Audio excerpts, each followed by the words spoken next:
this on my computer too. Hey. Hi, Sandy. Nice to see you. Hi, Kenneth. Nice to see you. Danica, Jenny, Shannon, Maria, Sungyoung, Ellie, and Kari is here. Charlene, Chris, Callie, Breath. Welcome, welcome. Nadia's joining in. All right. Everyone, if I may invite you to please take a deep breath in with me. Gently close your eyes. Wherever you've been up until this point in your life as a soul of your day, I ask that you allow the sacred light of Source to connect with you now, gentle like a silken feather, melting, merging one within your consciousness. Allow this frequency now to remind you that you're always with Source. You and omnipresence are one.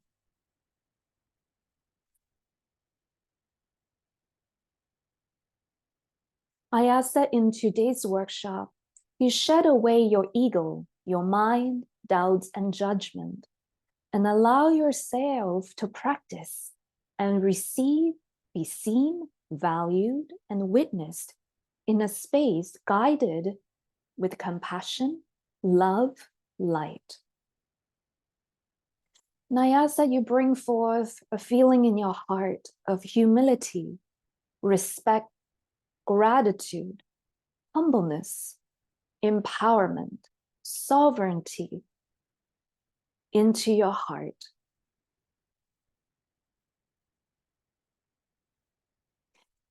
This workshop in itself brings in the frequency of sacredness, divinity. Allow each word that is spoken to speak to you beyond the linear matter. Let each word and the vibration behind it, the energy, the frequency in it, carry your consciousness into a higher octave of being. May your heart be present with me today so that you receive exactly what you need on the consciousness, energetic, and spiritual levels. I ask that you come into a space to honor your sovereignty, but at the same time, respecting the sacred teachings, sacredness of this gathering. As your master teacher today, High Priestess of Light, I compel and ask for your heart to dispel any darkness within you during this session, and allowing light to prevail, to guide, to teach, to elevate you today. I ask that the anxiousness, depression, stuckness, densities, the voids that you're feeling in your emotional body, to gently be loved. It is all loved, loved, and loved. In the safe space, allowing yourself to strip away what you thought you knew, what you think you know, who you think you are, and return to 0 point consciousness. Strip away your name, your identity, your purpose, your expectations on yourself. Become children of Source and allow this journey to bring forth play, joy, expansion to you.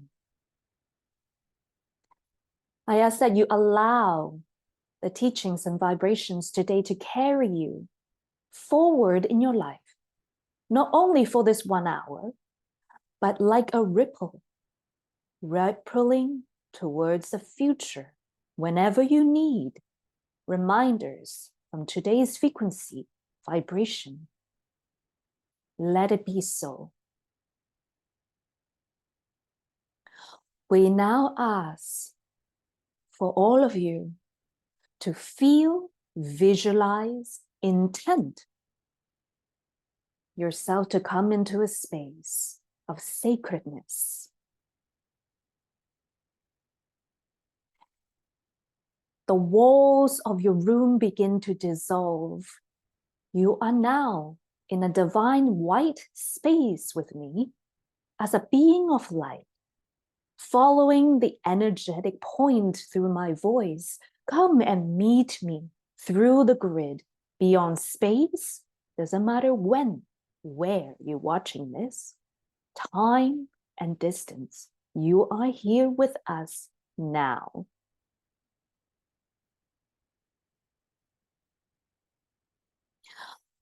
On your next in-breath, I ask that you bring your sovereignty into your body. Sit with a posture as though you mean business.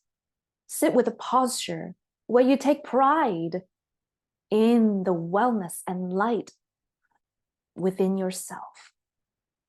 Your hips nicely supporting your body. Your spine nice and strong and straight. Your heart nice and open. Your shoulders nice and relaxed. Your head gently tilted forward, upwards, as though you're looking upon the summer sun. With your eyes closed or half closed, and your hands rested on your thighs or knees, please begin to take a deep breath in, lengthen your spine towards the sky, and then exhale, dropping the shoulders.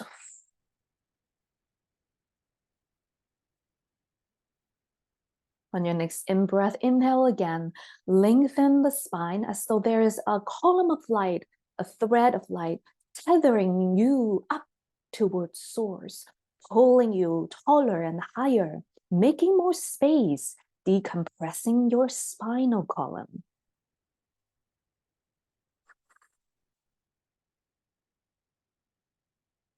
On your next inhale, once again now, inhaling, lengthening the spine, roll up the eyes as though you're looking into your third eye.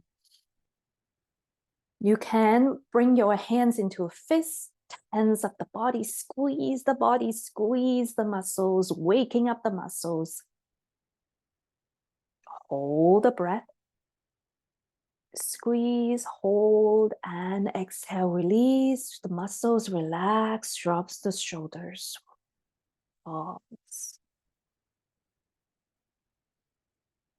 Another inhale. Inhale, lengthen the spine, grow a little taller towards the sky.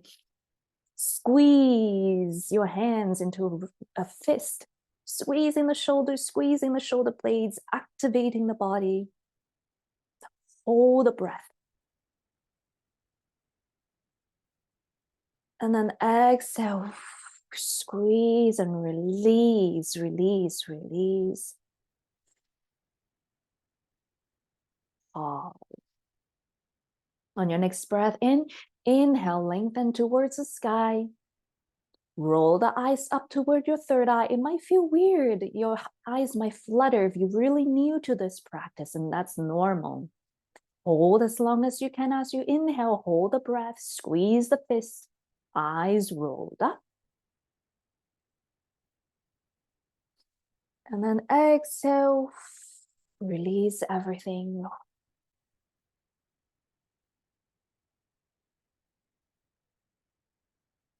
We practice another type of breath work now to prepare your body, mind, and soul.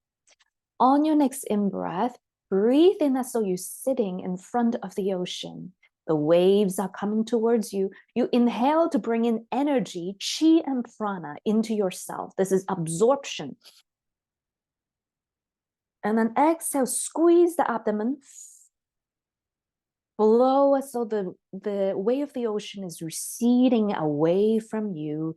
And then another one, squeeze a little bit more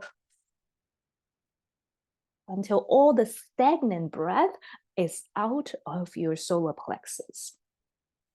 Do this a few rounds with me, inhaling the waves of the ocean, bringing enormous prana into your body. And then as you receive it, you exhale, squeeze the belly, exhale the stagnant air by squeezing the belly.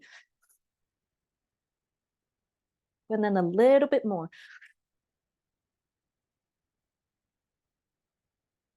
Very good. One more time. Inhale, bring in the enormous prana of the Mother Earth. Bring the wave into your body. Absorb and receive. And I'm emphasizing the breath. You don't need to do it as intense as I'm doing now. I'm just doing it so you can hear the breath. If you're a very seasoned practitioner, you are able to do this without pain. Now exhale. And then a little bit deeper. Just like that. On your next in-breath now, begin to bring forth your hands in front of your heart, like in a prayer pose, rubbing them together, generating some heat. You should be using some form of a pressure, not too hard, but enough so that you're feeling the fingers rubbing together, generating some heat.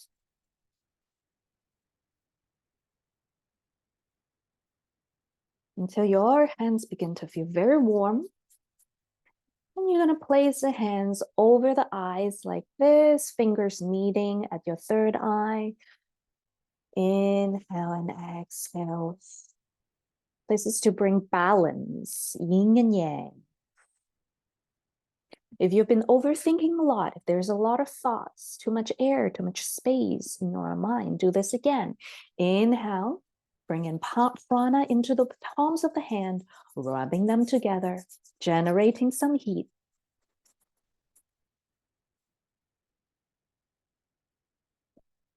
Those of you that are really sensitive to energy might begin to feel tingles in your body, goosebumps. Those are all normal sensations.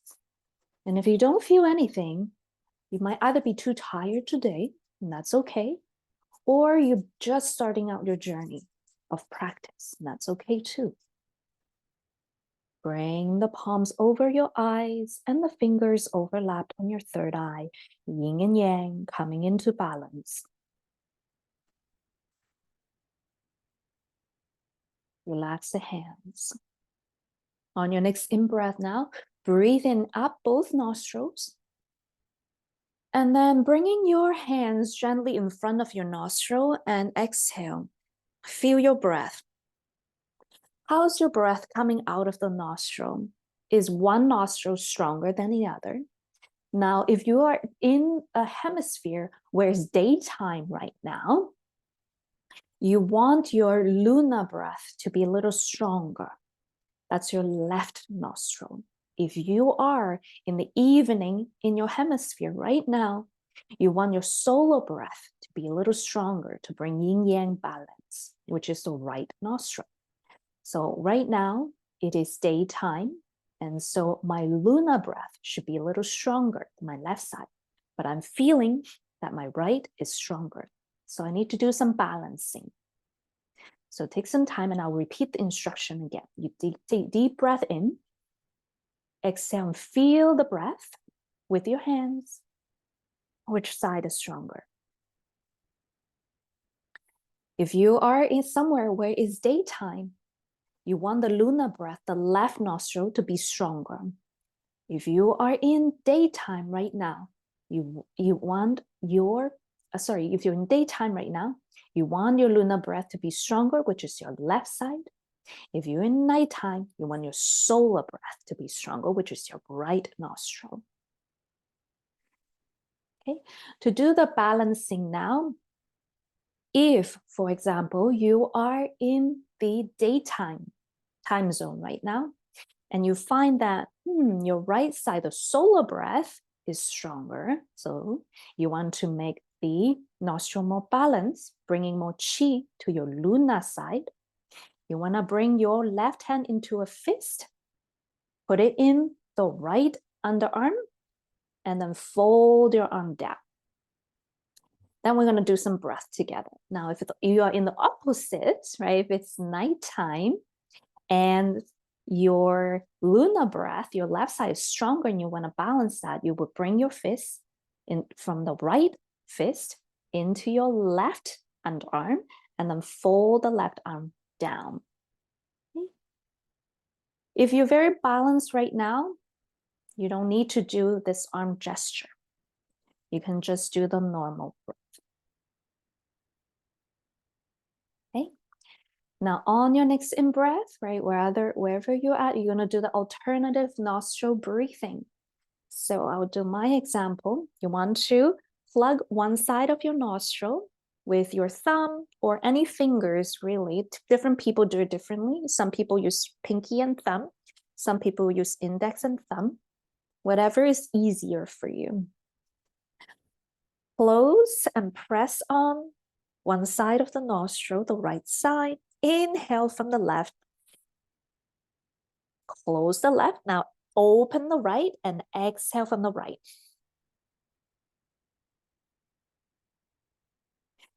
Keep it open. Inhale from the right. Close the right. Open the left. And exhale from the left.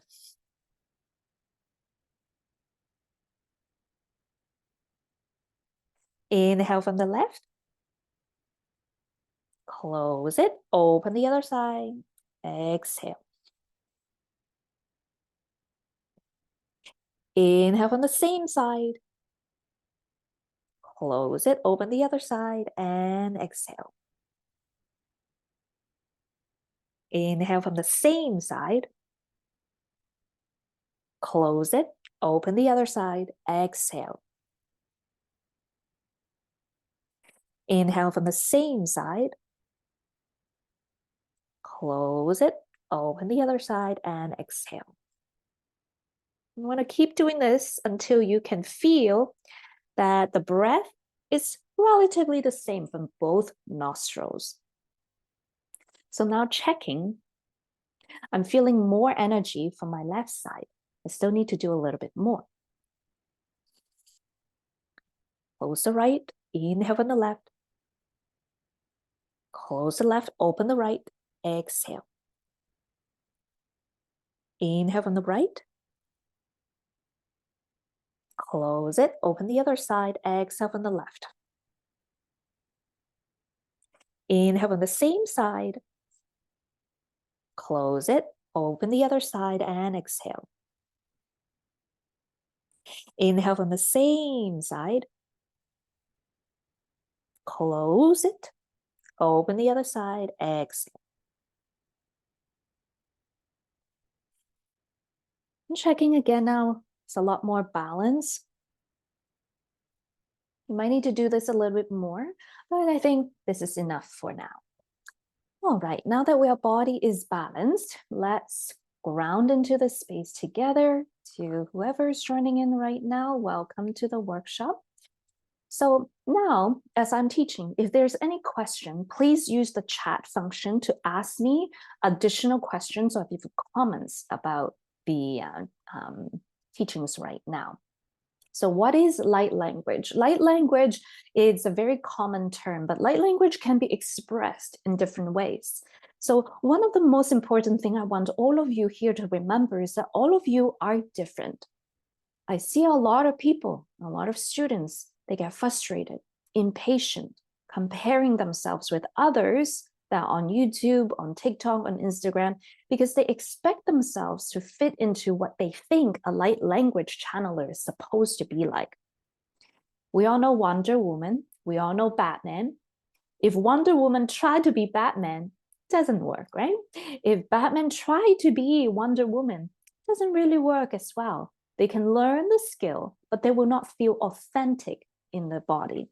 So everything that I'm teaching now are all skills and techniques that you then need to absorb, process, and integrate and discern what works for you.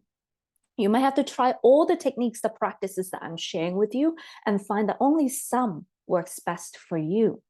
That's actually a good sign. It means that you're very attuned to yourself. You have a lot of self-awareness. Everything can be adjusted. However, in my balance teaching, I like to keep things very simple. There's a very simple structure, And then there's the yin side of things, which is where your soul, your uniqueness comes in.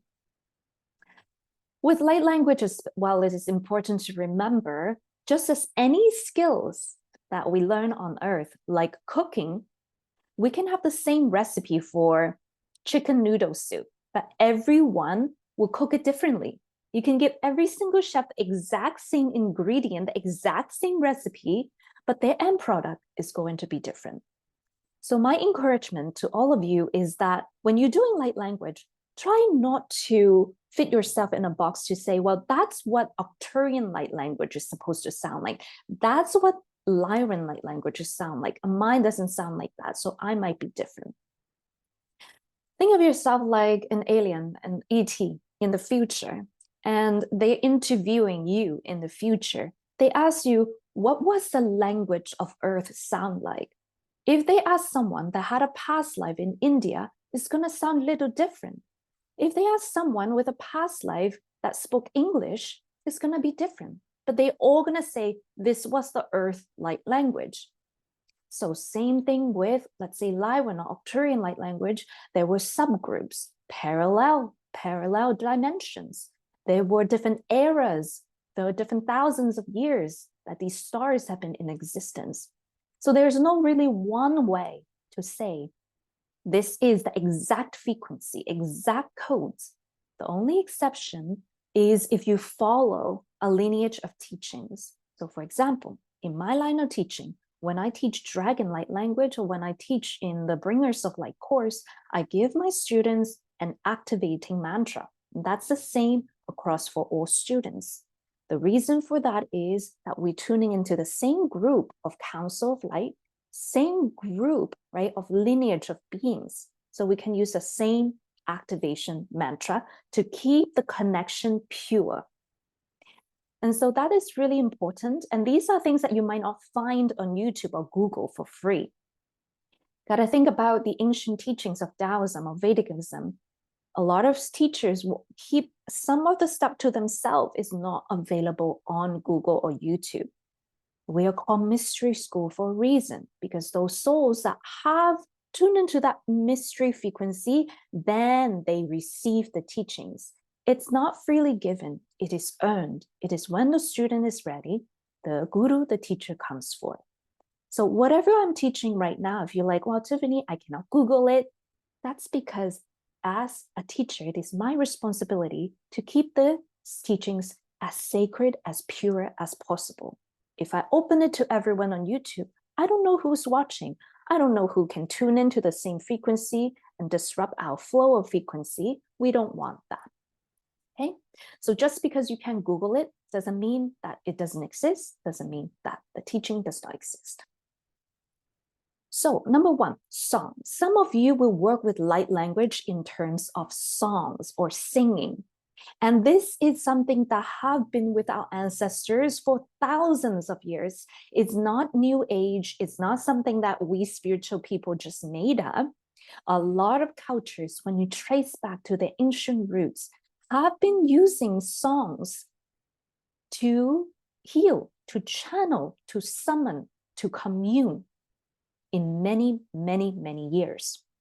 There are some indigenous African cultures that they use birth songs. When a mother is pregnant with a baby, they connect with the baby's soul and they download their soul song, and they would teach it.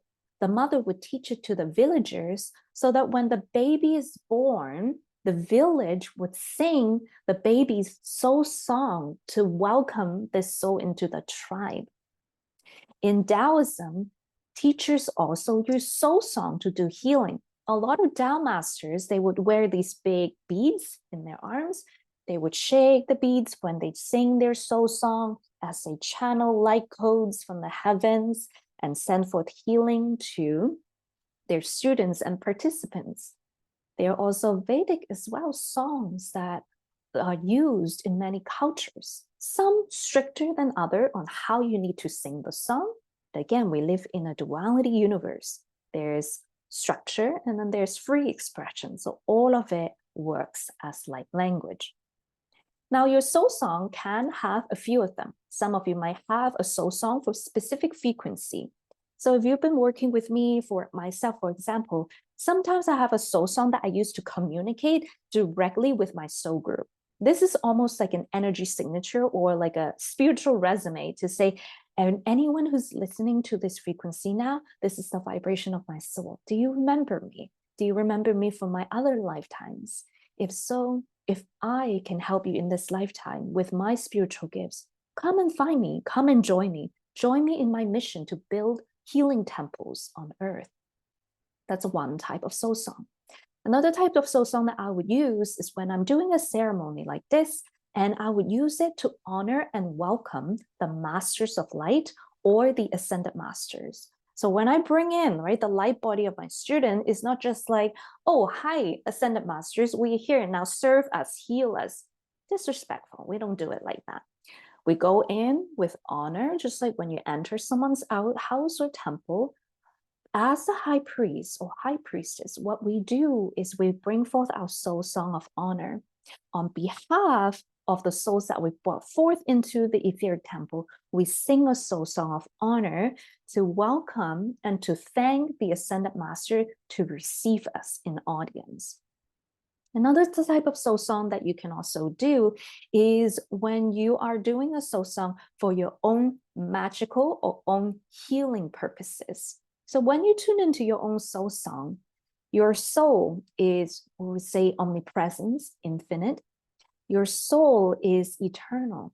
So whatever disease or blockages that you are feeling in the body is disharmony, discord, blockages in the body that looks like and feel like, if you're more clairaudient, feels like static, you know, those old school TVs when you see static. So as a healer, what I can do sometimes, and some of you might have this gift too, is tune into the person. And if they have a frequency in their consciousness that looks like this, like a sine wave, I know that that part of the body is in harmony. But then sometimes when there's the blockages or disharmony, it will look like static. So when I tune into a person's aura, if their higher self shows me their static frequency in the liver, I know that their higher self is asking me to work on their liver because of that static energy. And so a soul song in itself, when you sing it, should also have that really beautiful sine wave frequency. So the frequency might sound very soothing, like Nini nayo nukunu nai, nisimi kayo ukulu nai, sugu nai, kimi nayo ukulu nai, sana nai. We bring forth a harmony into the soul song. The exception to that is when you are in the beginning stage or during phases in your life where you're releasing. So when you're releasing with your soul song, it's usually not something that you want to share to the public. Usually it's something that you can share with your teacher or something that you can share with your fellow students or just keep to yourself. Releasing soul song can sound a little bit harsh to the ears because it's bringing that static energy out of the body. So I see this with new initiates a lot. When they first start, the frequency, it's almost like, you know, when you drive stick in car and if you don't, like, if you're not experienced with it, you get that sound, right? It's like that. So they would sound like hey, or sometimes really harsh, like that kind of sound. It's like they are releasing. So then I'll gather student, okay, you're going through this releasing phase right now, just let it release. The other purpose of those harsh sounds, sometimes if you're working with certain frequency, like dragons who are dispelling entities, or if you're working sometimes with goddess Isis, dispelling curses, for example, it can sound very harsh to the ear. When I've done curses removal with goddess Isis, the frequency can sound very harsh, but it's not like harsh in itself, you're like yelling at someone. Harsh in itself is like that strong masculine energy to dispel the curse, right? If you have a very like blood curse or something, you can't be like, you know, like that kind of frequency. You got to get down and mean business, right? And you got to dispel it. Like Lord of the Rings, when Gandalf is like, you shall not pass, right? That scene, you have to be very strong sometimes with these demonic entities. So that can also come forth when the sound sounds a little rough. And in your practice, if you ever have any questions for me, you feel free to ask. I'd rather you have someone that can help you than you just like being confused, not sure, and then go forth with your path kind of like lost, which is not a good thing, right? So have someone that you can ask questions, have someone that can mentor you on your path. It's not, doesn't mean that you're weak, right? Asking for help is simply integral. You're being integral to yourself and the people that you're working on. Number 2, chants. So some of your light language is going to sound like chants. It's like a repeating cycle. Now, this is where I see a lot of new students get stuck, is they get a mantra and they're like, oh, that's all I got, so I'm not channeling right. I'm just going to stop. But in fact, what they needed to do, it's like that train. You got to build momentum. Everything is energy, yes? So if you're channeling as well, channeling is a flow of energy. So you need to build momentum. When you get a chant, right? For example, unai si. A lot of people stop at, oh, I only got unai si. When I train them, I say, you have to keep going. You got to build the momentum. Keep chanting it. Unai si. Now, when you're very new, your spiritual battery is very small, like a AAA battery. You might get tired faster, right? After a few rounds, you're like, oh, okay, that feels very tiring. So your spiritual battery is very small. As you do more light body activation, do more breath work, you take care of your body, you increase the strength of your spiritual battery, your light body, spiritual channels and energy centers, you can generate more and more energy. This is how some of the well-known spiritual teachers, monks that you see, or saints out there, why they are able to hold space for such a large group of people is that their spiritual battery is very large. They can power up a bigger group. So build your spiritual battery with the chant. So if you are in this phase where you're doing a lot of chants, your higher self is guiding you to build your spiritual battery. You need to strengthen your light body, strengthen your spiritual channel, open up the channel. If it's like a funnel, right? Energy, even if you're connecting with a very powerful field, the powerful field can't integrate. If it does, you're going to short circuit. And that's where a lot of people go into spiritual psychosis. They force it to happen with no guidance because they think they can do it all on themselves. And then they crack, right? There's a consciousness fractal and they suffer from the psychosis. So do it in a slow and steady way. There's no rush. You have a whole lifetime to work on this. Does this make sense so far? Let me know in the chat.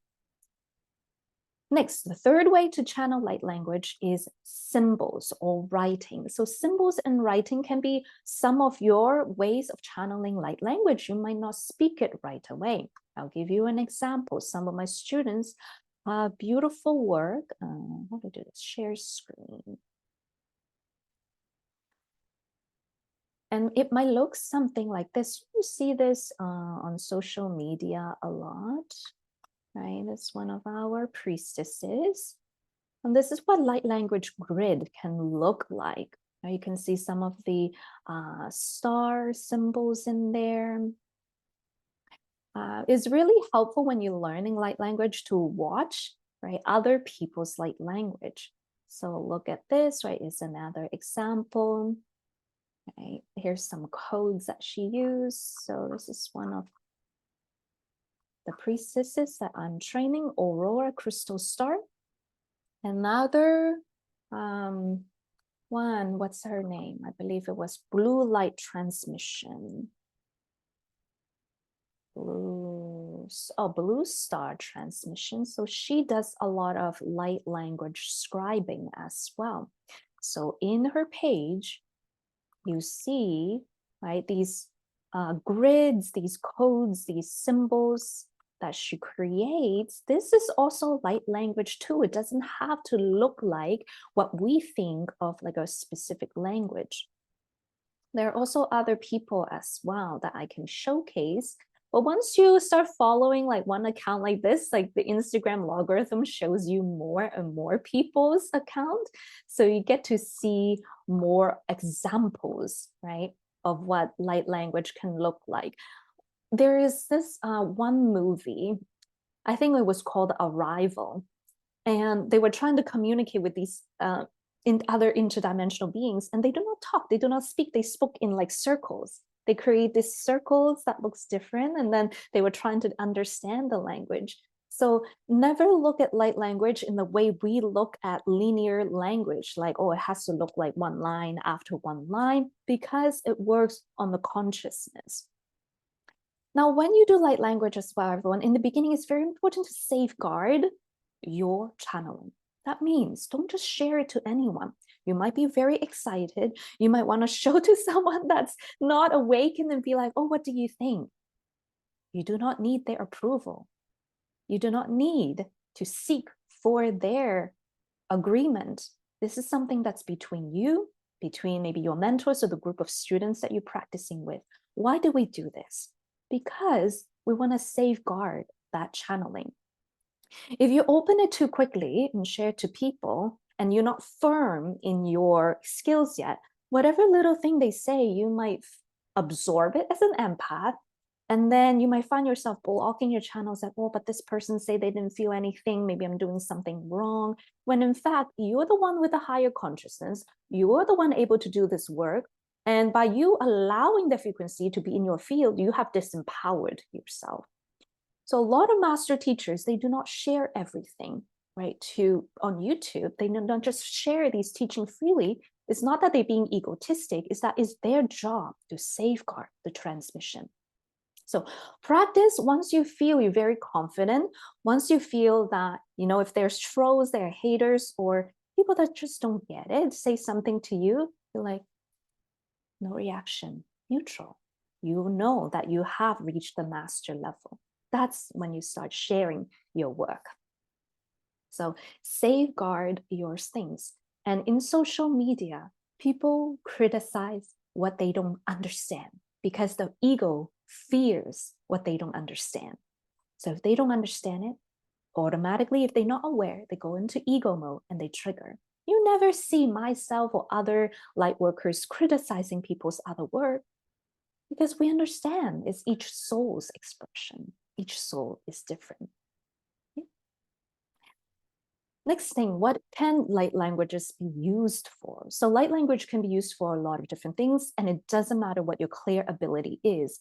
A lot of people that I work with, they get blocked. They like, well, if I'm not a clairvoyant, then I'm not a good channel. If my third eye is not open and can see things, I'm not a good healer.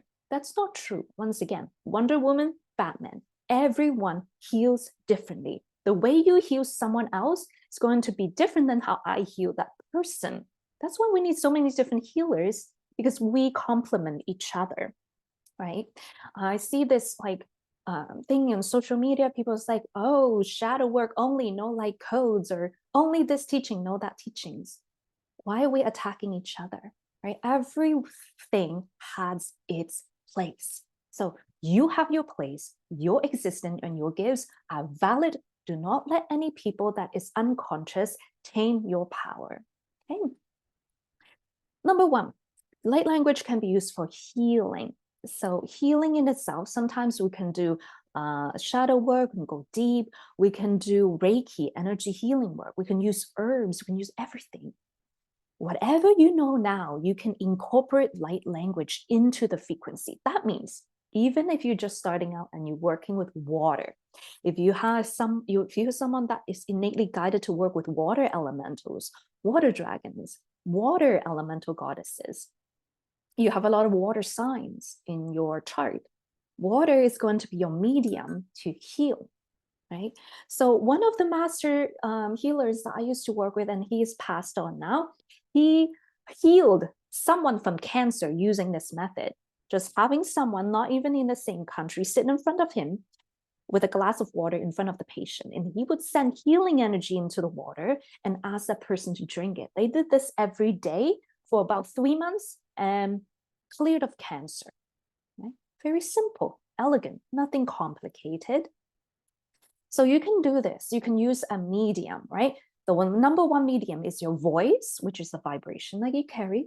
The other medium is your body. So sometimes you see light language channeler using hand gestures. When they do hand gesture, they're not like just doing it for the sake of it. Some people, if they're untrained, right, can be. But really fine-tuned and trained practitioner, we use gesture to move energy in the person's body. So that means when I want to uplift energy, I might do something like this. And you see me do this sound a lot in my guided meditations, because that's what I'm doing. I'm not just breathing. I'm taking the group's energy and I'm going. I am linking the crown chakra to my chakra so that we're on the same wavelength together. Now, another steps you can do as well is this is our releasing sound. Shamans have been using this in all traditions with rattles, with rain sticks, right? Using these. Sometimes you can go behind the person and just sweep the energy down out of their bodies. You can also do synthesizing.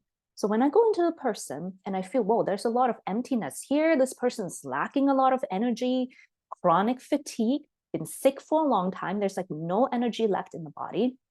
Take energy with light language,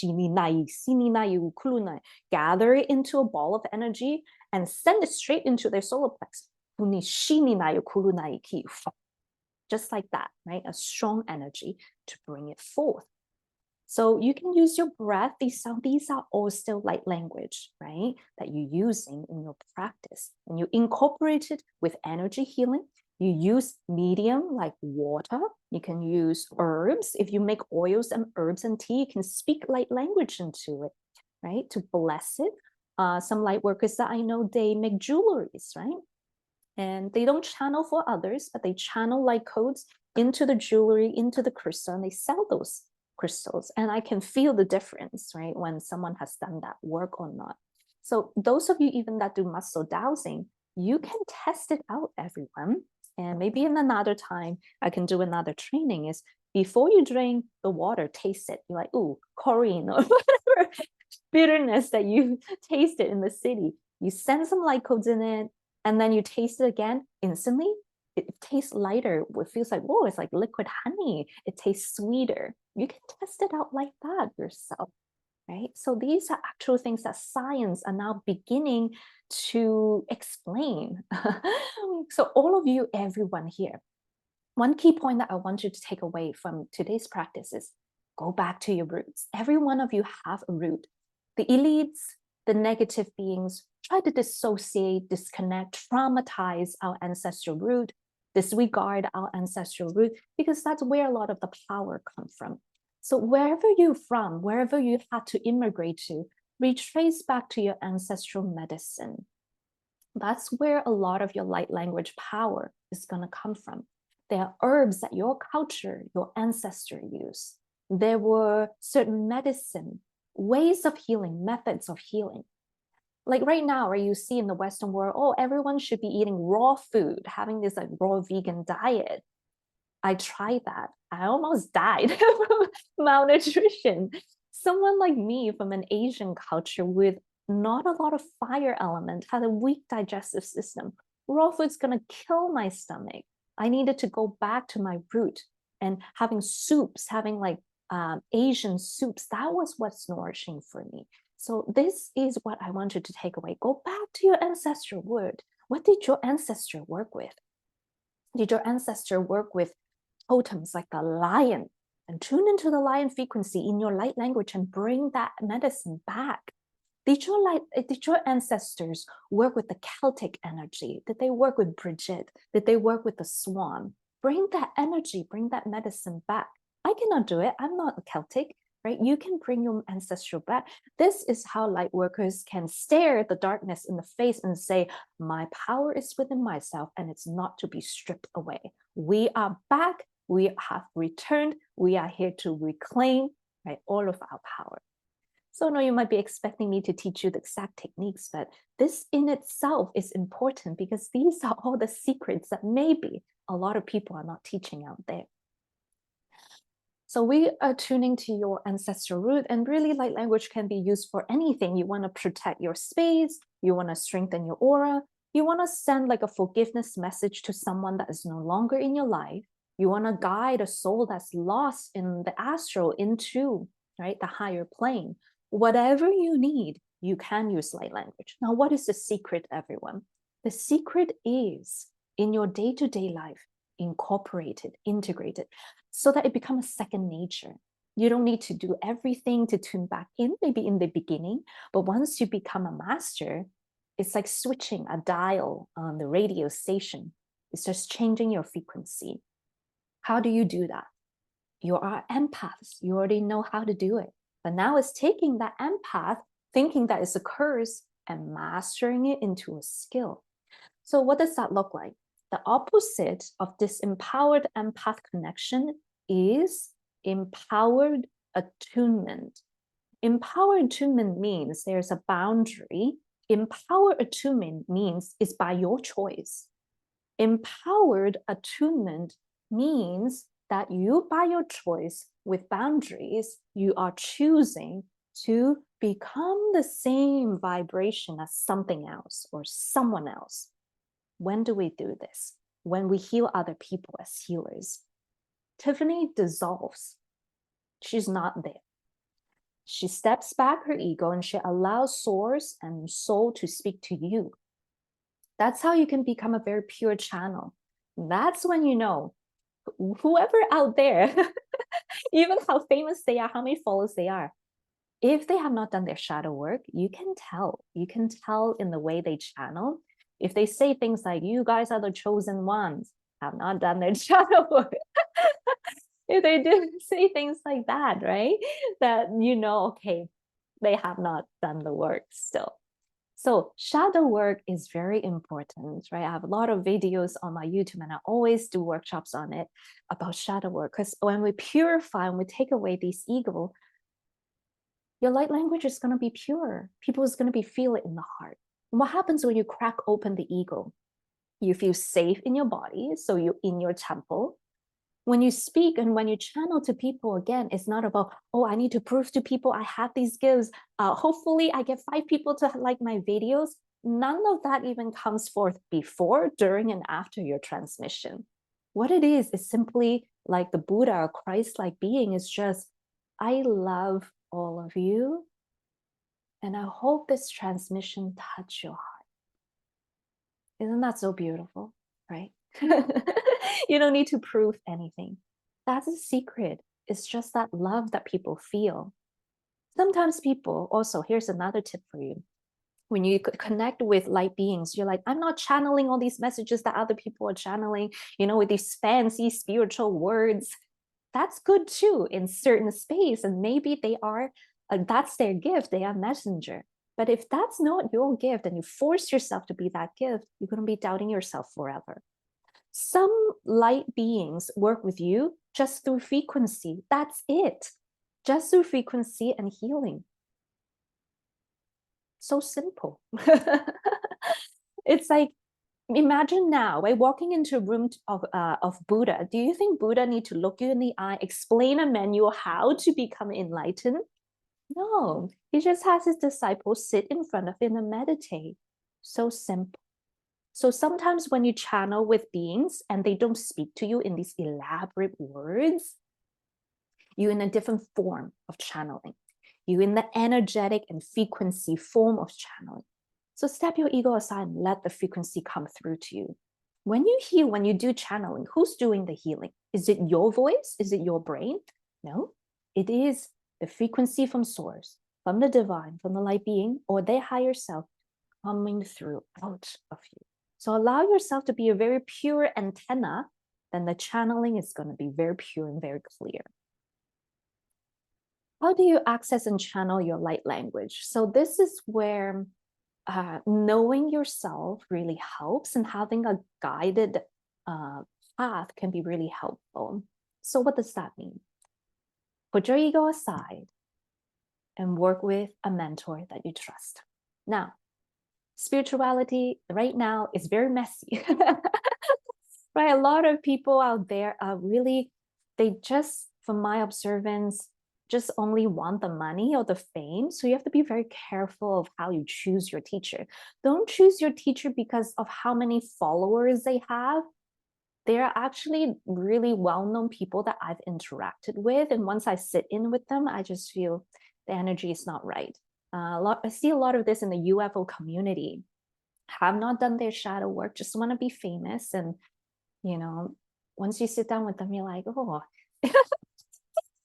there's all these energies that you don't want to be part of. So you're like, so choose someone that is have the same value as you, right? Do they care about people? Are their services accessible? Do they actually care about you as a person, not as a number, right? Make sure you choose the right mentor. And this is something I had to learn in my journey too. I thought, oh, this person is so famous, I'm going to work with them. They don't even interact with you when you take a course with them. When you ask them a question, you know, it's their team that answers for them. You're like, oh, like for me, I still answer emails myself, even though I have an admin assistant, because I care about my students. So become this type of healer. We need more than this type of healer who still cares. The other way to access your light language is you can channel through stepping aside and working with a certain light being, or you can step back in and access your higher organic Akashic records for that frequency to come in. I'll explain both. One, with any type of light beings, celestial dragons, solar dragons, elemental dragons, archangels, seraphims, masters of light of Octurus, masters of light, Syrian Council of Light, Pleiadian Council of Light, what else? Archangels, right? Angels, Buddhas, saints, higher Elohim, ascended consciousness of goddesses, right? These are all light beings that you can tune into. And I would advise you tune into beings that are 9th dimension or higher. If you're tuning into some beings that are still in the 6th dimension, like you see this a lot in the UFO community, where they tune into a Pleiadian that is in the 5th dimension, they still have an ego there. They still have emotions. They still have karma in the 5th dimension. So when you channel with them, the frequency is not as pure and as powerful as it could be. When you reach beyond the 6th dimension and you start entering into 9th and 12th and beyond, which is source dimension, that frequency is then pure. There's no more ego. There's no more that self-awareness in those beings. They are completely have graduated from the astral and physical plane. They're in the casual plane already, right? So 3 planes in the earth, in this universe existence, the physical, the astral, and then the casual, which is your light body, right? Your physical body is in the physical realm. Your emotional body, mental body, astral body are all in the astral realm. Your light body is in the casual realm. So when we speak light language, we want to tune in and do light body activation. That's the reason. People are like, why? What's the purpose of light body activation? What's it for? For those of us that are meant to become channels, we want to access that casual plane with our light body. A lot of people out there, again, they will teach you to do remote viewing with the astral body. I don't recommend that. So in your channeling practice today, I will not guide you using the astral body. The astral realm of Earth, and it's very impure because we have the dark hair. They rip open time-space continuum to bring in negative entity, right? That's how people, when they struggle, they have entities in their field for that very reason. You're still in that really like dusty field in the astral realm. When you access the higher realm, it's now pure. So that's where we want to go. That's why we use our light body into the higher realm, right? These are all very important things to remember. So I'm letting out most of the most important stuff here. So remember all of this. It's very tempting to do astral body projection. Then again, right? Astral body is still in the impure realm. You can still make yourself very susceptible to astral influences. Astral being can see you because that's their domain. So go into the higher realm, the astral realm, with your light body. You then are bypassing the frequency of the lower realm and going straight up to the causal field. All right, let me catch up on the comments section and we'll do a guided practice. Beautiful synchronicities. I have too many roots. How do you know which one to choose? I would just go with whoever calls to you, because during your lifetime, your higher self's going to plant different seeds and different guides to let you know, right? What root to choose. Sometimes the Celtic goddess might come to you. Sometimes Avalon, Excalibur might come to you. Merlin might come to you. So you can tune into different guides that come into your path. And you get guides that come and go in your journey. So it's not like, oh, I can't connect to Merlin right now, I must be blocked. It's just that during a specific phase in your life, Merlin is here to activate certain gifts. Once that's done, that's the one chapter done. He might come back in the future, but right now, the portal might not be open. So don't force it, right? Just see where you need to be. And that's how sometimes talking to other teachers or mentors can be really helpful, because they know, like, and they're not attached to your ego. So they just tell you, it's like, right now, it's just not the time to connect with Merlin right now. You're not doing anything wrong. So how do you learn and find your ancestral place you don't know? As an African-American US, I'm unaware of this for slavery. I can feel that as well as an Asian descent who had to immigrate because of war and colonism. So what we can do is connect back through your DNA and your consciousness. So asking your ancestors, and your ancestors are connected to you through your root chakra, but also this point called Mingmen. Your Mingmen is very close to the sacral chakra. It's in the lower back area, just where I would say, the sacral bone is. That is where your ancestors could connect with you. So if this area of your body is not strong, then you're going to feel difficulty connecting with your ancestors. And some people, let's say, I'm an orphan, I don't know what my roots are. Anyone that had been on earth can be your ancestor. Elephants can be your ancestors. A group of, beings that you look up to, like for example, what's a good example? The SERAPHIM of the Amazon forest are fighting for the Amazon forest. Right? You can see them as ancestors. You can see yourself in a humble way and be like, teach me your ways. Teach me to become a warrior of your sacred teachings. Teach me to defend your land with you, right? You can choose. And if they accept you, sometimes you get a sign. Sometimes you see a shaman of that lineage pop up in your social media. Sometimes you will have a dream of you in the Amazon forest, spirit telling you, we accept you, come in, right? Let's see. Okay. I've been looking for Akashic reading as more pure, but in many past lives, so I'm not sure. So past lives, right? Akashic records, the intention of the reader should always be to link you back to the organic. There are parallel Earths. There are Earth there are Earth timelines that have been tinkered with by the dark side.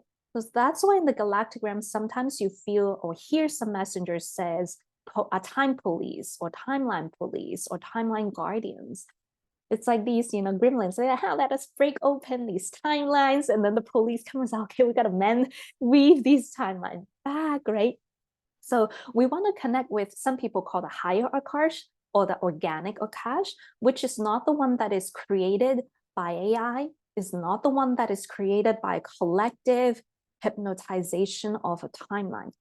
For example, Egypt, right? When people tune into Egypt, some people will remember Egypt's a horrible time. Thoth is an evil being. Tahiti is a terrible being. Isis is all tainted. Depends which timeline you're tuning into. If you're tuning into that timeline, yes, they're all kind of evil. They all service to self. But if you were able to tune into actual higher timeline, you can see that no beings were all pure. Even if you look at Jesus, Jesus got angry too. Jesus went in and flipped table. So do you see that anger as someone that's negative, or do you see that anger as just as he was right? He was right for being angry about that. So it's all about perspective, which is your consciousness, where you're tuning into. If you tune into the higher perspective, you see more, you understand more. If you only see they're all brown, they're all like these negative beings, then that's what you will see. It's like the classic example of look around your room, what's red? You're like, yeah, this red, this red. Did you see any brown colors? Did you see any black? No. So it's all about perspective, which is your consciousness. So when you work with your Akash, always ask for the higher Akash. When you're working with beings that you're not sure, like Isis or Tahiti, ask for the ascended consciousness, right? Even with me as well, right? When I'm working as a channeler, I always ask for my higher self to take over. And that's how the channeling can be pure, because it's not like about me, it's about us, it's about we. So that's how you keep your channel pure. And that makes sense. On Monday, I started healing with light codes. I haven't brought them close yet to see more, but I hear a lot. It's amazing. How do you know you're using the light body versus astral? Oh, very good question. So we're going over time a little bit, but if you have time, stay with me. If not, there's a replay, everyone. So let's see. Makes sense. Let's see. How do we know the difference using light body? So when you're using a light body, the person who's guiding you should properly activate light codes. So sometimes I say it out loud when I'm doing a session with people. Sometimes I don't. If they're really new into the path, I'm not going to confuse them more with like different light codes, and I say it, and then that brings them back into the mind, be like, oh, what's this light code that she's saying? So I'll just say activate. And that's how I activate light codes when I'm teaching really new students, so that they don't overthink, right? Let me take care of the frequency. So that's when you know, when you see light codes as a clairvoyant, it will look like a bright light. It will sometimes look like rainbow light, pearl, sheen, glitter, column of light, sparks of light, right? If you're clear, sentient, if you're using the light body, you will start to feel your expansion, your consciousness expand. Why? Because the light body is the most outer and largest layer of your auric field.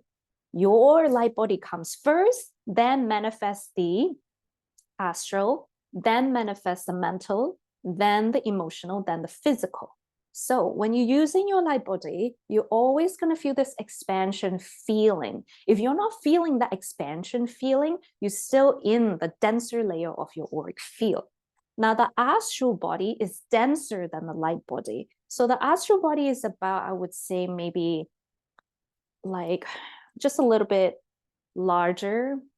If you see my screen right now, it would extend to the edge of my screen, from the center of my body to the edge of my screen. Your light body is even like double the size of that. So when you practice channeling, this technique that I teach my student when I train a student is I guide them to expand their consciousness. Feel into your body. Now feel 1 inch outside of your body. Feel an arm length. Can you feel your chair? Can you now start to feel your desk? Okay, a little bit more.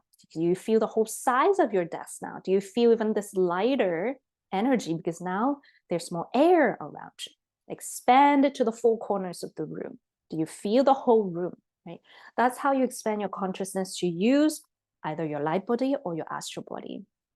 Now, this also is something that you guys should train, or at least learn how to do. I have a lot of free videos on my YouTube, a lot of free courses on my website as well. And those of you that are more serious in becoming healers that are training as well, if you don't want to train, right, wherever your circumstances is, do it for yourself first. The one thing that concerns me, I see too much light workers think, oh, I'm empathic, so I can go and work on other people's light body. It's like trying to be a surgeon without the training. It's dangerous for yourself and dangerous for other people. So please do receive training. And it's not directed at anyone personally. I just got to say it as a responsible teacher. Whoever you pull to, sometimes your magic calls to you. You can find your roots. Is there a mantra or question to use to connect with your ancestor to bring in your light language? So this is a very good question to Charlene. So what you can do, and what I do, is work with a guide that will link you to the ancestor. For example, I actually grew up in a colonized place called Hong Kong. It's part of China now. I was born in Canada, which is also a British colony. Then I spent a few years there just to learn Chinese, so I became bilingual. And then I came back. When I came back, I was so ashamed of being Asian. I thought my eyes were not pretty because it's not like blonde. I thought, like, oh, I should be ashamed of being who I am because I am not like these beautiful white people. So I actually rejected my culture for a very long time. Now, then what happened is about 2-3 years ago, when I became pregnant with my daughter, the dragons started coming to me very strongly. I started seeing them. I started buying crystal that is shaped like crystal. Dragons just spoke their light language through me. Images of dragons came back to me. And I was still a bit resistant because I'm like, I'm a bit scared of energies. Very strong, even though I'm a dragon, zodiac. I was like, I don't know. But then once I accepted them, I'm like, okay, work with me. I'm going to be humble. I'm going to learn your ways. My life has completely changed. From people pleaser, I am now more strong. From just being a healer, now I am like a leader, a master teacher. From, tiptoeing and pleasing, people, now I'm just like, well, it's too bad if you don't, resonate with what I'm saying, then go wear something else. So your initiation, everyone, might take years. And that's where this instant gratification that media is training us is very different from spirituality. Back then, when you want to learn with a master, doesn't matter if it's herbs, if it's kung fu, if it's Shaolin, whatever it is, you have to kneel in front of the temple in rain or shine for like 2 weeks to prove that you actually serious, right? Nowadays, we have the internet, and if you want to learn from someone, it's like free. So people is like, oh, whatever. And if you want to learn from something, it's like $100. You're like, oh, whatever. So now, after working with dragons, they're like, you need to be a better teacher. Some of your students are not respecting the teachings because it's too easy. I'm like, oh. So you might be initiated with your ancestor for 2 years, right? 2-3 years. So that's how you start, right? Is that have more patience and broadening your perspective. That's how you're going to connect with your ancestors and bring in the light language in the long run. It's not like this like quick thing that happens. It's like wine. The longer you work with it, the more beautiful it becomes. Now you can short track it by taking, training or having a mentor, a teacher to guide you, because then they give you like shortcuts, right? And being in their field, like what you're doing now with me and other students, is you are becoming that frequency with us. You're in the same vibe with us. So you're receiving, right, that shortcut as well. Awesome. So right now, everyone, if I might invite you to do a practice with me, we won't do a long one because some people might be really new and can't sustain a long practice. So we'll just do a short one, and then we can go into the Q&A. Okay, so everyone, if I might invite you now to practice attunement. Thus far, you've been absorbing a lot, thinking a lot, remembering your own lives a lot. Now, if I might invite you to visualize, feel, and think. Intent. So your brain is like this radio dial. And from learning, student, you're now going to switch, feel yourself actually turning the dial to now channeling, communing, connecting, receiving.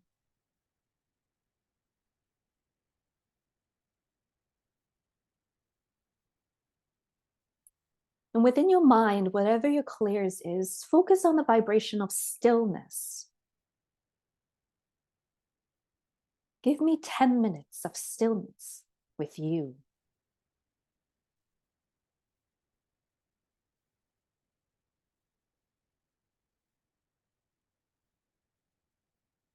Within this stillness,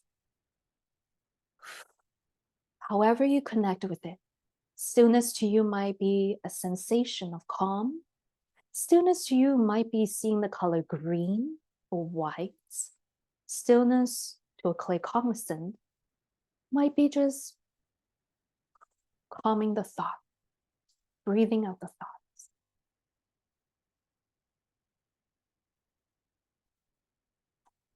On your next in-breath, begin a short invocation. What an invocation is your energetic boundary, which I talked about in today's teaching. You want to ask for a source to connect with you, however you call it, source, Holy Spirit, God, divine, cosmos, goddess. Ask your higher self to guide you.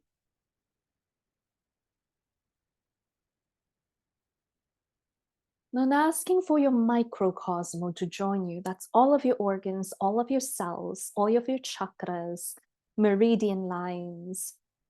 Every aspect of you, every part of you is lovable and accepted now. Light and darkness, within and without, inner child and adult consciousness, and all that in between.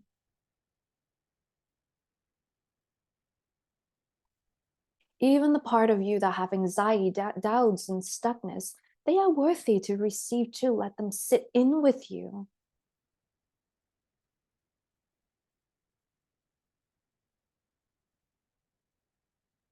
And then setting your intention today to receive a flood of light codes to help elevate and increase your vibration as appropriate.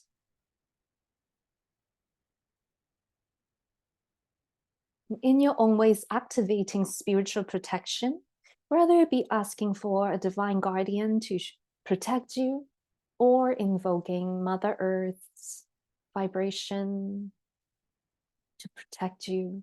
I like to see myself like a tree, my roots very grounded to Mother Earth, my spinal column and my body like the trunk of the tree, and the crown of the tree sheltering me. There's a reason the symbolism Buddha used a lot: groundedness, centeredness and balance, and protection and expansion.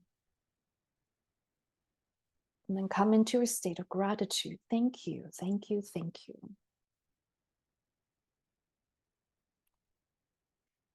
Break away and shed away any expectations. Allow this experience to be just be. Don't judge it, witness it, receive it, absorb it.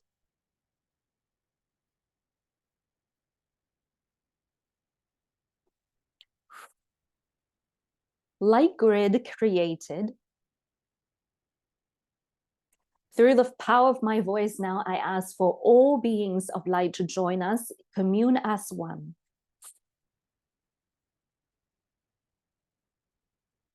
All participants in this workshop right now, beyond time, space, and distance, please join me now. Follow the sound of my voice.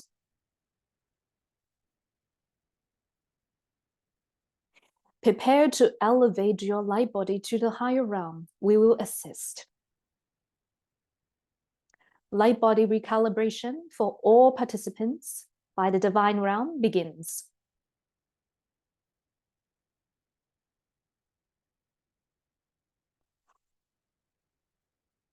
Song of reverence.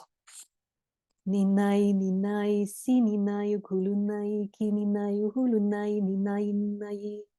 Hulunai, si ninai, kulunai, usunanai, kininai, hutulunai, siniai, sam.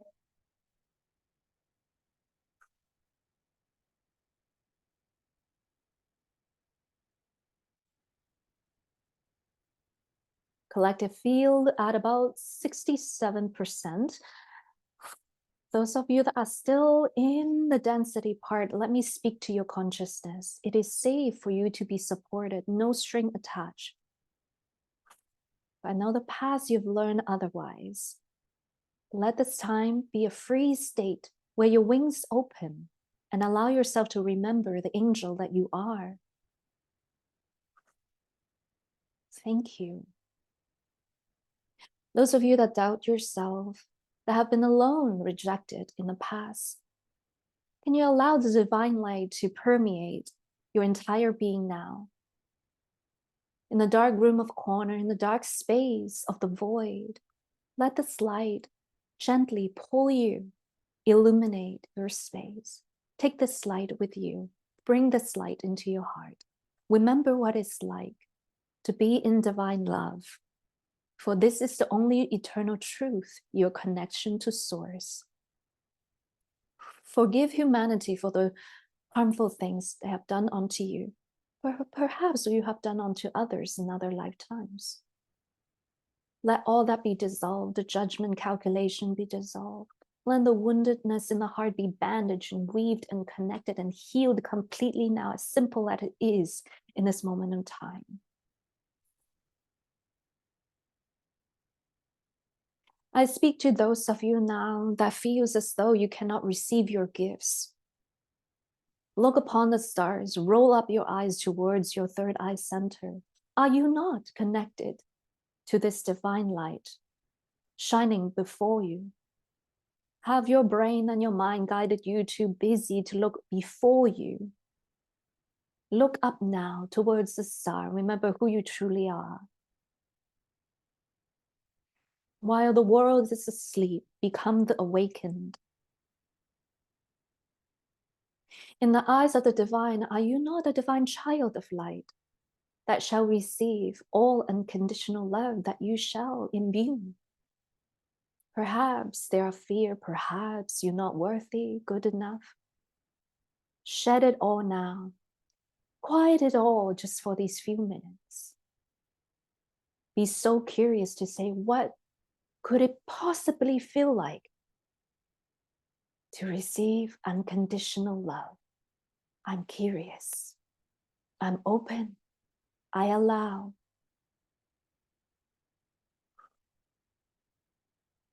I speak to those of you now that have distrust within your heart.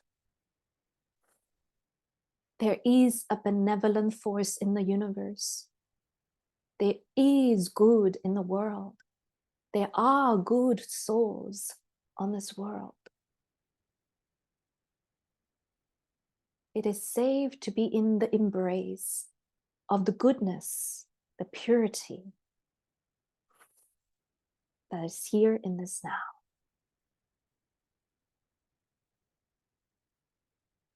To those of you that have been in grief for so long, I want to speak to your consciousness. Do you want to liberate yourself from grief? You ask the divine, how long will the healing take? As long as you want to hold on to it. Ask yourself, how long do you want to keep suffering?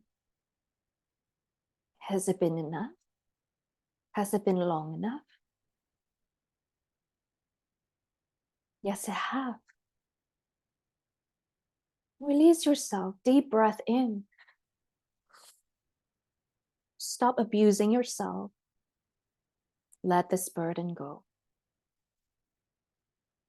In the past, you might have learned abuse was a form of love. The divine does not abuse. Let go of this belief. Be curious. I wonder what it will be like if I was free. I'm open. I allow. I receive.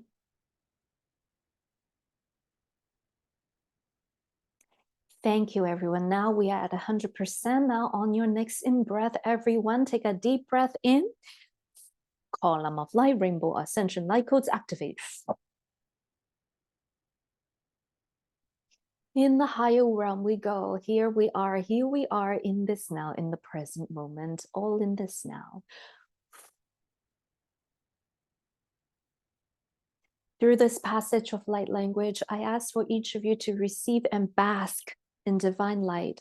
Beings of love, light, joy surround you, dancing, healing, imbuing you, reminding you of your brightness, love, and divinity, always shining with brightness and certainty.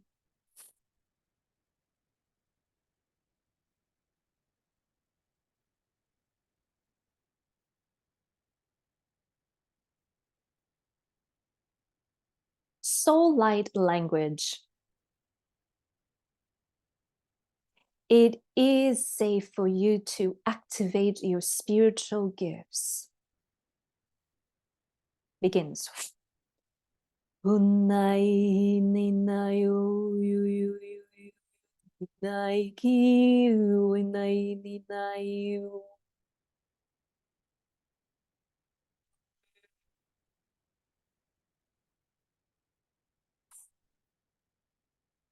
Ninai ki ninayu kulunai ninayu lunai ki ninayu lunai ninai ninayu.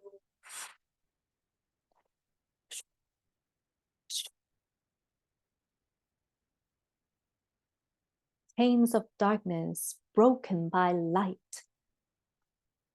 Weakness of the mind strengthened by divine might.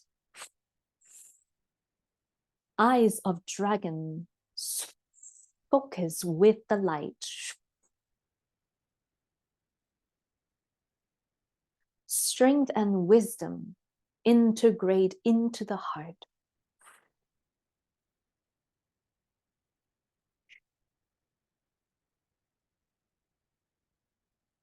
Open your heart, everyone.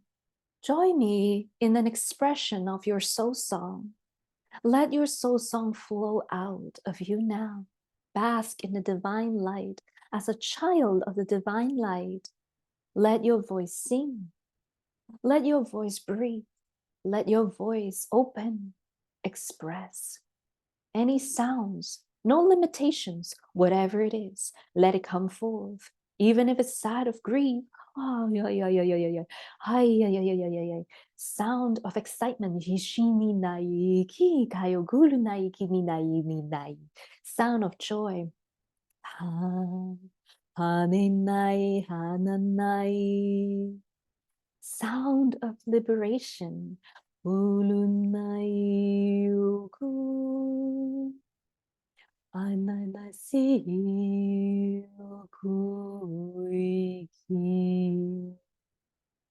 Sound of gratitude.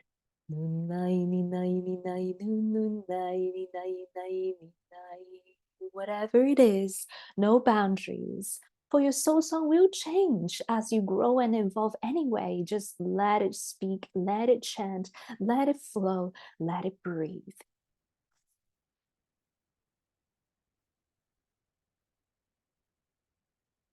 Let your body remember what it's like when your soul song vibrates.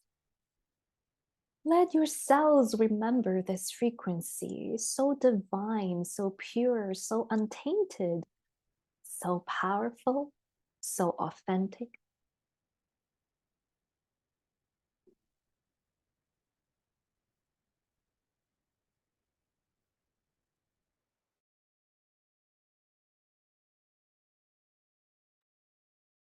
And on your next in-breath, take a deep breath in and sigh it out, like at the end of yoga. Just be in a moment of stillness, the 4 stages of your consciousness, the 4 stages of Om, silence.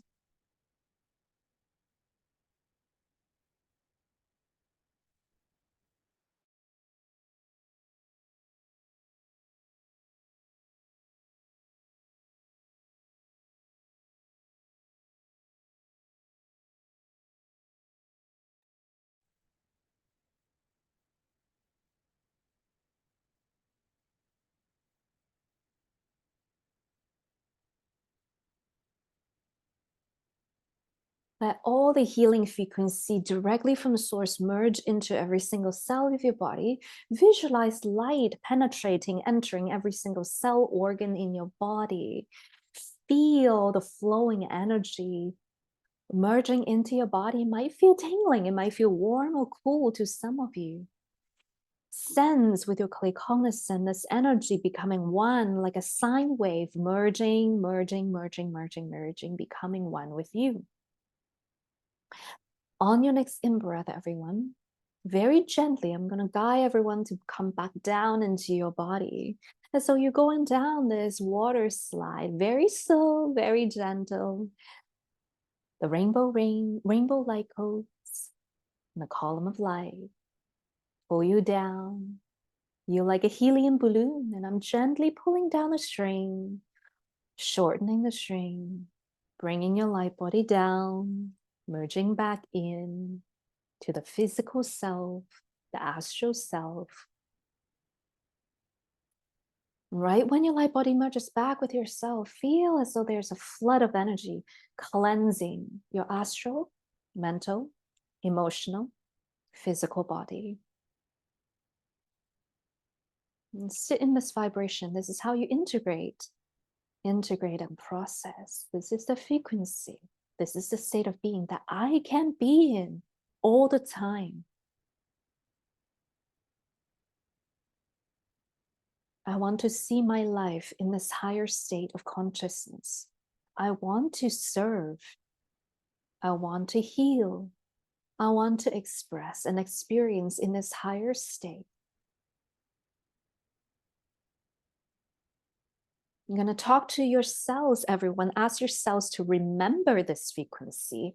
Talk to all the enzymes. Talk to all the water molecules in your body. Talk to the DNA, the nucleus, which is the brain of the cells. Cells, please remember this frequency. Almost like a tattoo ingrained into the cells. Head to toe, in and out. Okay. And finally, to ground this practice, I ask and invite you to gently swirl the body in a clockwise motion. So the clockwise motion brings in energy. Let's do this a few rounds, very slow, not fast, just like how I'm doing now on the screen, clockwise, clockwise, clockwise. Okay, and almost like your corkscrew, screwing, grounding, rooting in.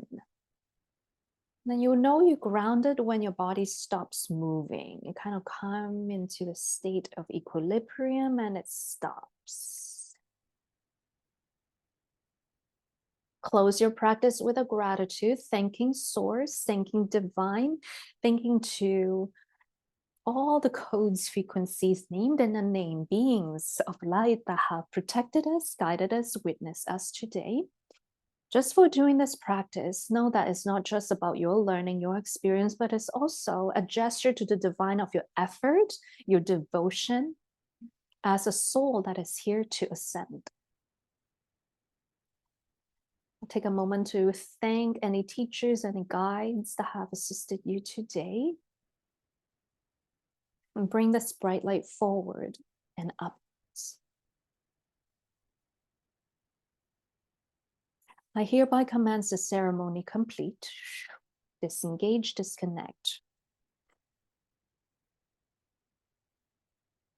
All right. You can slowly open your eyes and come back to present moment, everyone. So that concludes our workshop today, and I've shared a lot of golden nuggets that you might need to re-listen. You might need to come back to this recording from time to time. Let me know right now if you guys have any question. I will stay for about 10 to 15 minutes to answer questions, whether it be a personal question about your channeling practice or like a general questions about channeling in general. I will be answering questions. So thank you, everyone. Thank you for your comments. Those of you that have questions, please use the chat. You can use the chat to ask the question if you cannot use your mic. If you want to use your mic, go to reactions, raise hand so that I know you have a question.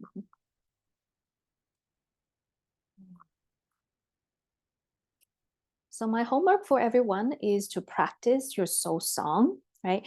Master the foundation, master the basics first. I would also advise you to take some form of an energy healing training, rather it be Reiki or Karuna Reiki or vortex healing. Learning how to do energy healing is going to help you learn attunement a lot more easier, and the light language can come forth even more easier. Those of you that are more serious about your training, I do train people in an online format like this. It's called Bringers of Light, Light Language Healers. It's on my website. My team is going to send out an email to let everyone know. There's a coupon code for 15% off for the next 7 days for those of you that have shown up live to the workshop. There will be a certification optional. You can do it by yourself, or you want to become a healer. There's a certification for that. And live training sessions with me and your fellow students as well. You'll learn the 5 lineages that I teach: Ascended Master Lineage, Angel Lineage, Dragon Lineage, Atlantis, Lemuria, and Stargates like Arcturus, Lyra, Pleiades, and beyond. So do you have any recommendations for fear of gifts? Yes, absolutely. So if you're afraid of your gifts, a lot of times there are things that you can do. Number 1, find out where the fear sits in your body. So a lot of times I see people's like fear is in the throat. A lot of us were strangled, killed in past life because of our light workers' work, right? So it might be sitting in your throat. For some people, they sit in the solar plexus, not so much in the heart. I find a lot of light workers, their heart are so powerful and so loving. Doesn't matter what trauma they've gone through in their life, in this life, they still are very loving people. The heart is very, very powerful. So a lot of times it's here, solar plexus, and the third eye area. So find out where the block sits in your body. Now you might get like most of the block in your throat, like 80%, and then you get like 15% in the third eye, and then like 5% in the solar plexus in relation to fear of gifts. So finding where it sits in your body, and just go into meditation, ask your higher self, or just ask your innate, your body, where am I holding this fear of my gifts, right? And the body will show you, but you have to listen. After you find out where it is, there's a few ways to go with it. You can work with someone if you want more details, like details of the past life, details of was it a cord, a curse, was it like something. Or you can go the very simple way, which is, my higher self, please show me, what do I need to release? Where does it sit? You might feel it, right, very dense in the physical body. So it's like in my example, if you've been strangled, right, in the past, I would sit very dense in the innermost layer of your aura. Sometimes you might be, you have worked on it in your past life already. Now it sits in the emotional body of the layer. So you feel it still in the throat, but kind of like almost like a, you know, those floaty things that kids use around themselves. You'll be like, no, it's kind of like around here. So you have worked on it already. It's lighter now. It's sitting in the emotional body. And then the more that you work on it, the more farther away it gets from you until it's perched out of the astral body. The reason for this is once we graduate from the physical realm, we enter the astral realm. And then once we graduate from the astral realm, finish astral karma, we go into the causal realm. So that's why the blockages would become lighter and lighter and expand out of your auric field. So kind of see where it sits, and it will give you some insights of how it's affecting you. Once you know how it's affecting you, your ego will not be so afraid of it. Right now, your ego is so afraid because it's like, oh, there's this feeling in my throat. I don't know what it is. Alert, alert, alert, like fear, fight, or freeze mode, fear. But then once you work with your soul and you're like, oh, that's a blockage in this area, still sitting in the emotional body. That's what it is. Then the ego is like, oh, that's what it is. Okay, I know what it is. Once the ego knows what it is, it decreases the fear alert. So now you release that fear alert. Sometimes magically, just you can be released, as simple as that. Sometimes you might need a little bit more like tinkering with it, cord cutting, soul retrieval, past life healing, just to help mend that auric blockage. And that's about it. Can be very simple and as complicated as you want. It can be like a 3-hour ceremony or 5 minutes if you wanted to. It can also be released using other forms too. So you can talk to masters, right? Like sometimes what happens and people get confused is like they have this really dense karma. They're doing all this thing and it's not releasing. You can go higher, ask Kuan Yin, right, how to release it. So with part of the end of my depression, how I was guided to heal was to volunteer. Volunteer, what does it do? It builds positive virtue. Positive virtue cancel out negative karma. So that's why in prison, they have prisoner do work for free. It's not that, oh, because they can, because it actually on the spiritual level help them release some of those negative karma, actually helps them build some positive virtue. So your guidance might be that. It might have nothing to do with sitting in a session with a healer, but actually you going out to volunteer and build that positive virtue. So sometimes spirituality can be very simple and actionable, very grounded. So I hope that helps, Danica. So feel where it's from, ask for guidance. If it's still very stuck, then look for someone, myself or another healer that can help you, right? Work on it. But I always say, do it yourself first. If you get stuck at a certain point, then look for someone to help you get to the next stage. Another way that people do in a lot of traditions is they go to a saint, like a Swami, like a Tao master, someone that has a higher spiritual power to you. What these Swami and these teachers and master teacher does is, because we have expanded our body so much, taking on a little bit of karma from other people, it's like a little bit to ascended beings. So like, yeah, I can take that on. It's like, but even saints and monks, they get sick because once they gather too much, they need to burn it off.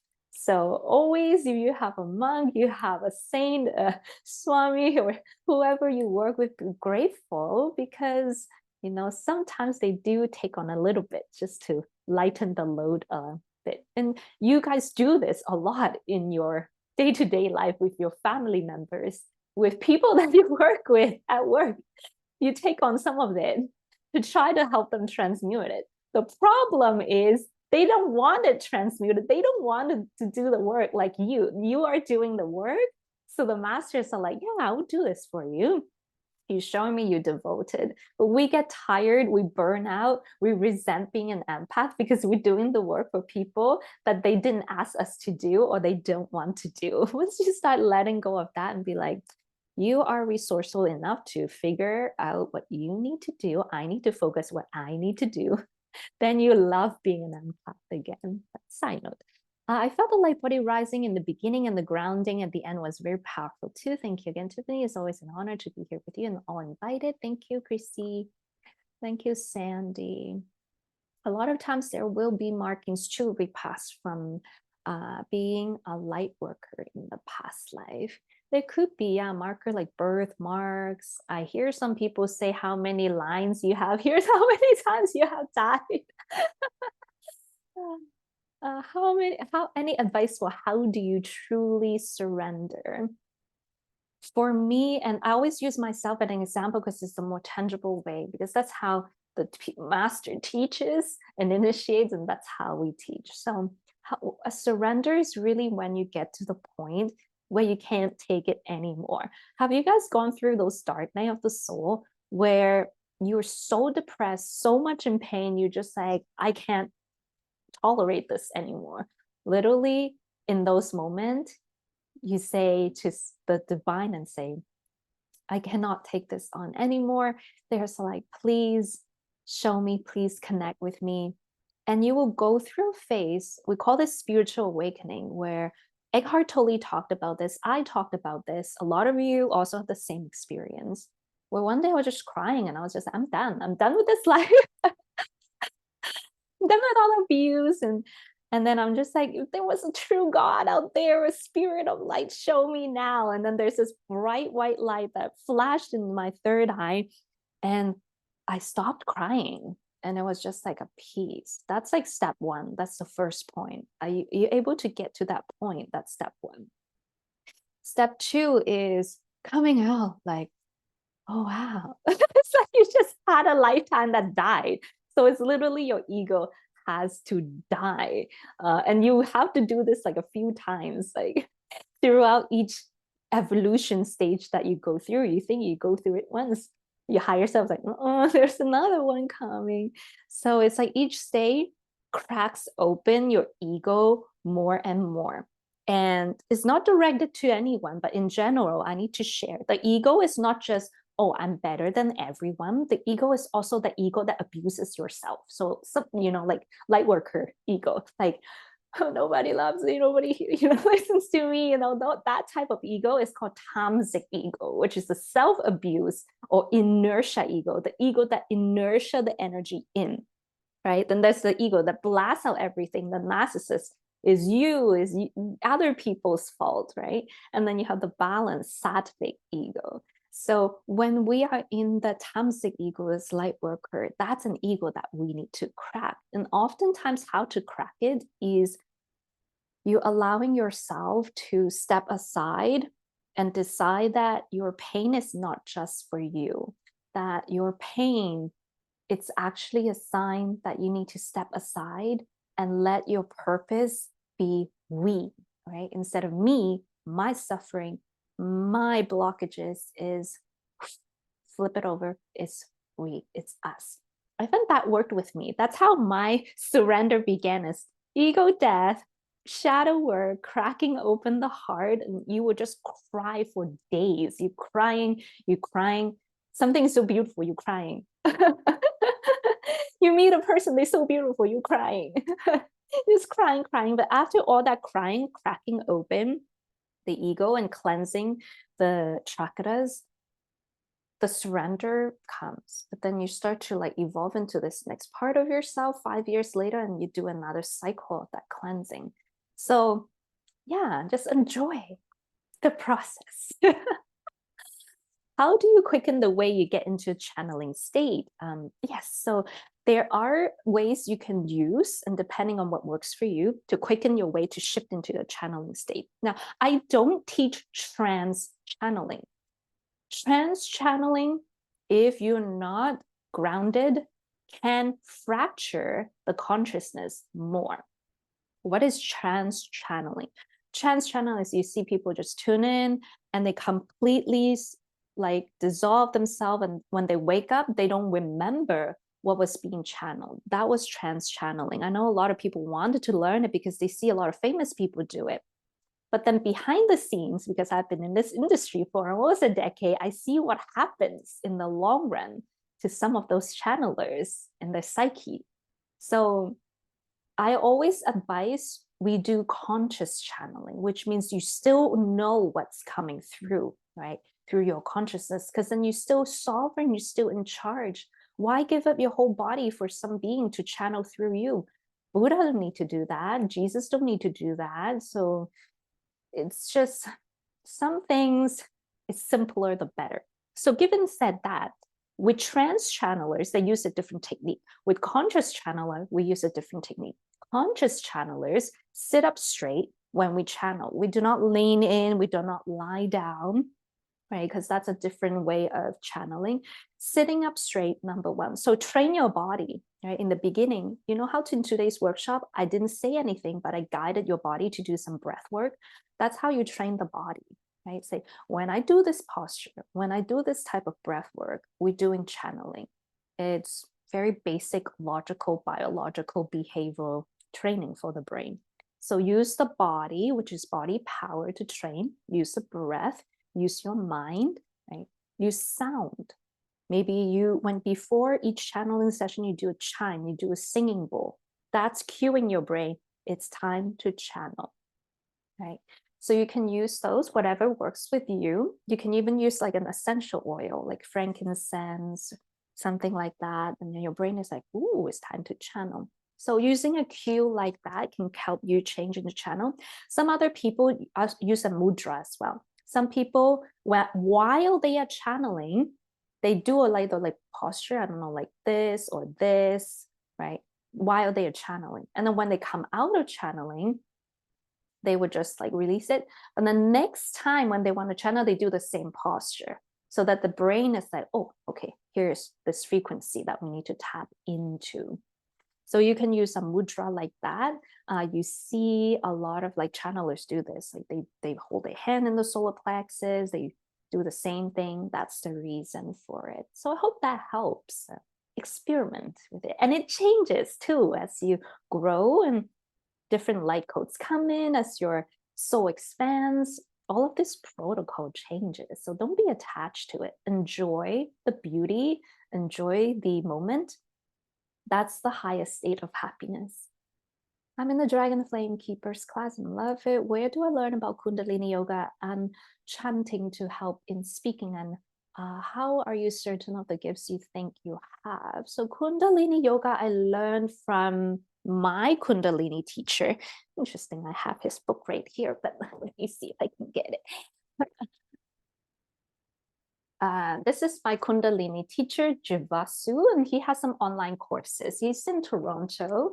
And his story is he was a doctor and he has so much fear about death that he went to Rishikesh in India to study with the rishis and the monks there. And now he's teaching people how to release fear, and he trains people, right, with Kundalini yoga techniques. And so you might want to check out his work. So if you search his name, Jivasu, over here,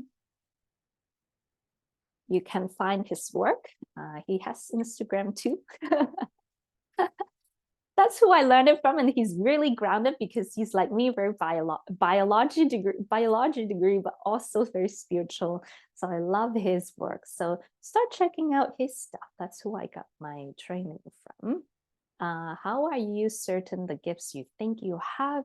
The only way to be certain of anything, anyone, is practice. You cannot become a master chef without cooking. You can read all the cookbook recipes if you want, but if you're not in the kitchen practicing, you never become a master chef. Same thing with a basketball player. You can understand the rules. If you don't play in the court, you will not become a master basketball player. So practice, but here's what some of you are guided to release the blockages. A lot of you, because as with light workers, we had a lot of trauma in our life, working with people, being around people. So I see a lot of my students reach this point, and they just reach this point where they even just working with me in one-on-one sessions, to a point where I'm like, you need to come into like a course with me. You're hitting like a glass ceiling now. You need to like be in the class with other students guided by me or a group to work with your gifts, or else we're just going to stay in the same pace together. So I would say once you feel like you know you have certain gifts, is to come to those practice. That's why all of my courses have that component, because of that, right? So you need to practice with other people, because that's where you get affirmations. That's where you're like, there's no way Tiffany can make this up, because this student is saying the same thing as that other student about me. So it's like, yeah, it's not just me. There's other people telling you the same thing. So yeah, group practice in a safe environment is very important. I tried channeling several times. How do I know what or whom I've contacted is indeed them and not fake one or disguised one? Very good questions, everyone. So when you're channeling, it's just like making friends. In the beginning, you want to just like have this room where you test out the channeling. So everything that you see me share on YouTube is not like, oh, I just sat down, channel, and then I share it. It's I sat down, I marinate with it, sometimes for years. After getting many affirmations and signs, then I share it to the public. That's us responsible light worker doing integral work. So same thing I teach everyone and all my students is there's no rush to fame, right? So whatever you think you need to do with your channeling is release that, right? Even if it's just, oh, I want to heal someone, release that. It's not about that. It's about that state of being. Someone can be healed just looking at your face. That is very healing, right? So that's how you know. It's like when I'm in the presence of this being over time, do I always feel that presence of purity? So sometimes, like I said, masters of light don't need to prove themselves to you. You want to ask Kuan Yin to prove herself to you? She wouldn't do that, right? So it's not that you block. It's again, the master is training you. Can you quiet your mind enough to feel with the power of your heart their state of being? If you can do that, then you've passed the initiation test. So that's the first step, is just to sit in silently with that being. Let's say, for example, whoever it is, right? Kuan Yin or Jesus, and see how you feel in the body. Do you feel, wow, really, my thoughts disappeared? Well, really, I feel such a sense of love. Well, really, I feel like I'm crying from gratitude. Like, test out the frequency first, right? That's why actually they don't speak a lot in the beginning. And a lot of channelers that claim they channel certain deity say things that makes no sense, right? Like, oh, only the chosen ones are here. um, yeah, so test them out. And the fake ones, I find, talks the most, right? Even in human, have you noticed that the people that try to prove how rich they are with all the brand name stuff are the ones that actually are broke? The millionaires actually are the ones that are like normal, stressed, right? So same thing with these entities. The more elaborate they are, the more they talk to you, the more you need to be like, wait, hold up. This is like more disharmony, more information that I need. Fake beings will also tell you what to do. So they may tell you, you should have this for breakfast. You should have that for breakfast. They're taking away your sovereignty. Masters do not do that at all. So really it's the same thing as human interactions, right? Because these fake beings, sometimes they possess, right? People that are negative, and then they show you in physicality, this is what negative being acts like. And it's the same thing in channeling too. Any being, and even teachers and spiritual feel right now in social media, sometimes you scroll and you just see people doing things like this to you on the screen. Someone told me someone was using a knife like this on the screen. Like, that's not okay either. So you have to safeguard your field to make sure whatever you're absorbing is pure. Be very picky who you let in. Hope that helps. These are the tips that I use and I share with students. I will practice. Awesome. All right, so I think I covered all the questions from today's workshop. If anything else pop up for you, you can just email me, Tiffany at highpriestessascension.com, or go to my website. There's a contact form. Again, please, as a teacher, I'd rather you ask the question than to feel like I'm bothering her or let me just try this. Better just have that safety, that confirmation, than to recklessly do it. So please ask if you're ever unsure. And even I'm human. Sometimes I want to say left, I say right, just to make sure, double check if you're anything that's unsure. So thank you, everyone. I hope that this workshop has served you greatly. Now keep this vibration with you, and I'll see you next time in the next workshop. Have a good rest of your day. Bye.